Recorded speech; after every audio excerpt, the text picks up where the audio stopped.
तारिक रहमान की शपथ के बीच अचानक बांग्लादेश में कुछ ऐसा देखने को मिला जो सबको चौंका रहा है। खासकर शेख हसीना के तख्ता पलट के बाद अंतरिम सरकार के मुख्य सलाहकार रहे मोहम्मद यूनुस के इस्तीफे होते ही जिस तरह से उनके करीबियों के बीच भगदड़ मची हुई है, उससे कट्टरपंथियों की जमात भी टेंशन में। अब बांग्लादेश में तारिक रहमान ने शपथ के बीच कैसे यूनुस को सबसे बड़ा झटका दे डाला। नरेंद्र मोदी जो हैं उन्होंने सबसे पहले टेलीफोन तो कर लिया तारिक रहमान को, बांग्लादेश के नए जो है वजीर आजम। लेकिन उन्होंने क्या किया कि उनको जब इनवाइट किया गया कि आप आए एज ए ओथ में, तो वो नहीं आ रहे। तो सबसे बड़ा डर था हमारा वही हुआ है ढाका के अंदर। 2026 में मोदी जी ने देखा कि बांग्लादेश के अंदर जो इलेक्शन के रिजल्ट्स हैं वो बाहर निकले और वही हुआ जो होना था, क्योंकि वहां पर इलेक्शन नहीं सिलेक्शन होती है।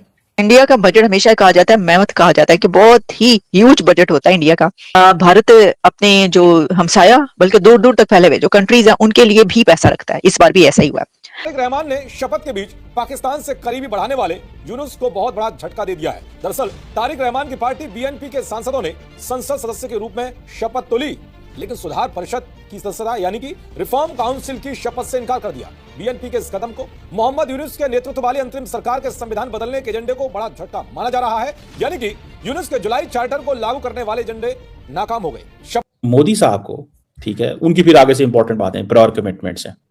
मोदी जो है ना वो बायलैटरल मीटिंग हो रही है फ्रेंच प्रेसिडेंट के साथ, एआई इम्पैक्ट समिट हो रही है इंडिया के अंदर। तो जी ये इसलिए भी जरूरी है कि अगर हमने ये कर दिया तो it will have a different impression कि नहीं यार वो मैं तो वो अपने घर में मेरे मेहमान आए हुए हैं तो मैं क्या करूं या मैं किस तरह करूं। क्योंकि मोदी जी का काम करने का तरीका थोड़ा डिफरेंट है। थ्रेट्स बांग्लादेश की तरफ से हमें मालूम था ओपनली आएंगे और लाउडली आएंगे, लेकिन इस पैनिक के बीच में मोदी जी क्या करते हैं, उनको मालूम था ये आने वाला है, तो he did not sleep in Delhi, he went directly to Assam. उन्होंने सिग्नल दिया जिन्होंने धरती को हिला के रख दिया बांग्लादेश की, लिटरली। और हमने ये जानबूझ के किया है। जब इस्लामिस्ट जो जिहादी हैं वो जब सेलिब्रेट कर रहे थे ढाका में, मोदी जी ने लैंड किया अपना फाइटर प्लेन हाईवे के ऊपर, वो भी असम के अंदर, right next to the border of Bangladesh. ये ड्रिल नहीं था दोस्तों, ये वॉर। तो मोदी साहब जो है ना is not going because of this thing, वो इस वजह से वहां पे वो नहीं जाना चाह रहे।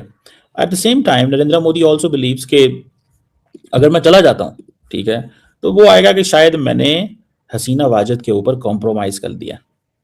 अच्छा, बहुत सारे लोगों को मैं बताऊं कि इंडिया के लिए हसीना वाजिद डजंट मैटर।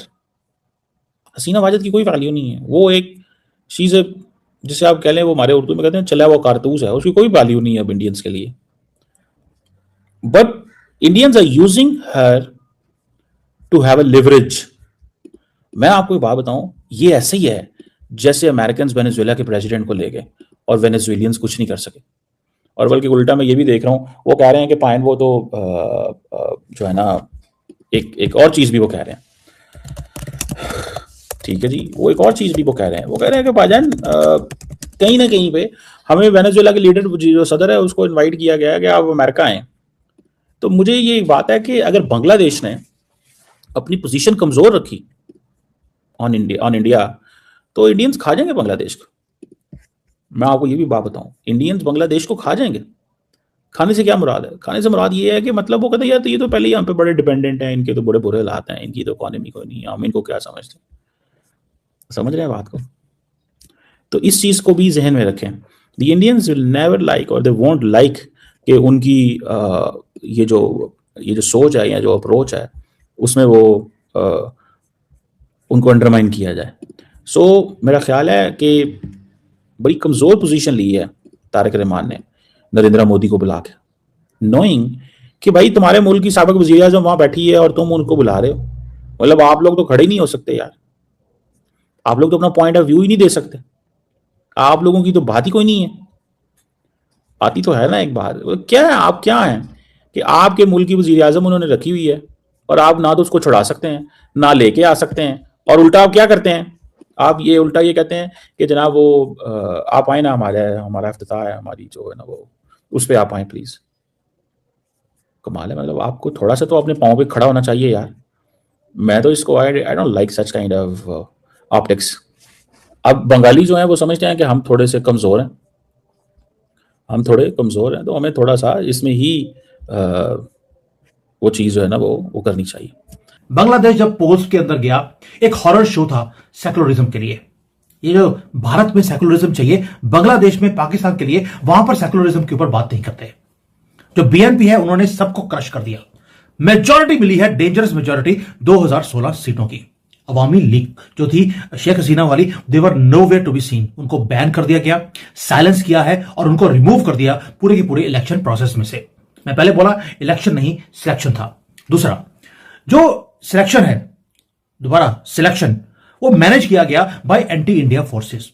पाकिस्तान वहां पे था, जमात वाले थे, CIA बैठा हुआ था और इमीडिएटली जो सारे का सारा जो गंद है वो बाहर निकलना शुरू हो गया। जो प्रधानमंत्री बना है उनका, उन्होंने तो थैंक किया मोदी जी का, क्योंकि मोदी जी ने कॉन्ग्रेचुलेट किया। ये तो एक डिप्लोमेटिक लैंग्वेज है, लेकिन जो लैंग्वेज थी उसकी वो बहुत ज्यादा जहर से भरी हुई थी।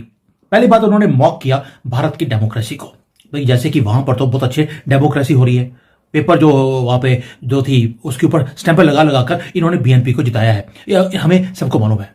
लेकिन उन्होंने हिंट भी किया एक चीज और का, कि आपने हमारा एक टेररिस्ट है शेख हसीना नाम का, उसको अपने कंट्री में रखा हुआ है, उसे आप वापस भेज दीजिए। They want Sheikh Hasina back, क्योंकि उसका सर तन से जुदा करना है इन लोगों को। They are already pressurising India foreign ministry.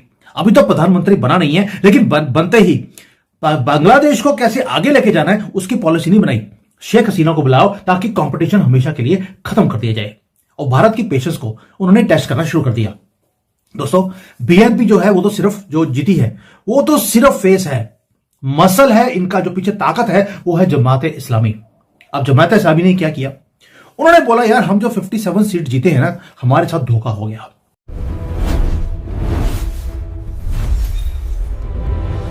दोस्तों आज हम बात कर रहे हैं बांग्लादेश की बदलती राजनीतिक परिस्थितियों और भारत बांग्लादेश संबंधों पर उनके संभावित प्रभाव की। हाल ही में शेख हसीना के पद छोड़ने के बाद देश की राजनीति में नए समीकरण बनते दिख रहे हैं। अंतरिम व्यवस्था में मोहम्मद यूनुस की भूमिका चर्चा में रही, वहीं तरीक-ए-रहमान और उनकी party Bangladesh nationalist party BNP ने भारत के साथ संबंधों पर स्पष्ट रुख रखते हुए संप्रभुता और क्षेत्रीय अखंडता के सम्मान की बात कही है। कुछ बयानों को लेकर सोशल मीडिया पर बहस तेज हुई, लेकिन आधिकारिक स्तर पर यह दोहराया गया कि भारत के मानचित्र और संप्रभुता का सम्मान किया जाता है तथा पड़ोसी देशों के साथ शांतिपूर्ण और सहयोगात्मक संबंध ही प्राथमिकता हैं। साथ ही संविधान और राष्ट्रीय पहचान से जुड़े मुद्दों पर भी अलग अलग राजनीतिक विचार सामने आए, जिनमें ऐतिहासिक व्यक्तित्वों जैसे शेख मुजीबुर रहमान की विरासत पर मतभेद शामिल हैं। हालांकि राजनीतिक मतभेद लोकतांत्रिक प्रक्रिया का हिस्सा होते हैं और किसी भी देश की स्थिरता अंततः उसके नागरिकों की आकांक्षाओं, आर्थिक विकास और क्षेत्रीय सहयोग पर निर्भर करती है। भारत और बांग्लादेश के बीच व्यापार, कनेक्टिविटी और सांस्कृतिक संबंध लंबे समय से मजबूत रहे हैं, इसलिए भविष्य में भी संवाद और कूटनीति के माध्यम से मुद्दों का समाधान संभव है। अगर दक्षिण एशिया की राजनीति ऐसे ही नए मोड़ लेती रही तो आने वाले समय में क्षेत्रीय संतुलन कैसे बदलेगा, यह देखना दिलचस्प होगा। और क्या पड़ोसी देश मिलकर विकास का नया मॉडल बना पाएंगे? आप क्या सोचते हैं? क्या आने वाले समय में भारत और बांग्लादेश के रिश्ते और मजबूत होंगे या नई चुनौतियां सामने आएंगी?